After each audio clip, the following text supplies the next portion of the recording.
சமையல் என்னன்னு பார்த்தீங்கன்னா, வத்தல் குழம்பு சாதம் அது கொஞ்சம் போட்டுக்குவோம். வத்தல் சாப்பாட்டுக்கு வந்துட்டு அப்பளம் இல்லைன்னா எப்படி?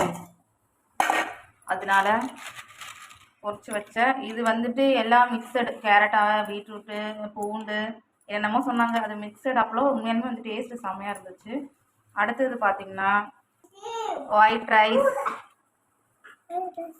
இந்த ஒயிட் ரைஸுக்கு மிக்ஸ் பண்ணி சாப்பிட்றதுக்கு வந்துட்டு கீரை கடையல், கீரை மசியல், காட்டுக்கீரைன்னு சொல்லுவாங்க. அது வெங்காயம் நல்லா கடிச்சு சாப்பிட்ற மாதிரி கிறிஸ்பியாக இருக்கும். இது கீரை வந்து நல்லா மசிஞ்சிருக்கும்.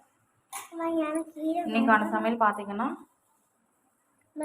சாப்பாடு, கீரை கடையல், அப்பளம், வத்தல் சாதம்.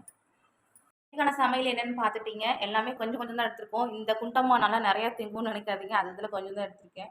அது இல்லாமல் சாப்பிட்றதுல வந்துட்டு நம்மளோட இஷ்டம் தான். பிடிச்சிருந்தா நிறையா சாப்பிட்லாம், பிடிக்கலைன்னா கம்மியாக சாப்பிட்லாம். டேஸ்ட்டை பொறுத்தும் இருக்குது, அவங்களுக்கு பிடிச்சதை பொறுத்தும் இருக்குது. உங்களுக்கு எப்படி? நீங்கள் லிமிட்டாக சாப்பிட்றவங்களா இல்லை நல்லா பிடிச்சிருந்தா நிறையா சாப்பிட்றவங்களா? கமெண்ட் பாக்ஸில் மறக்காமல் சொல்லுங்கள்.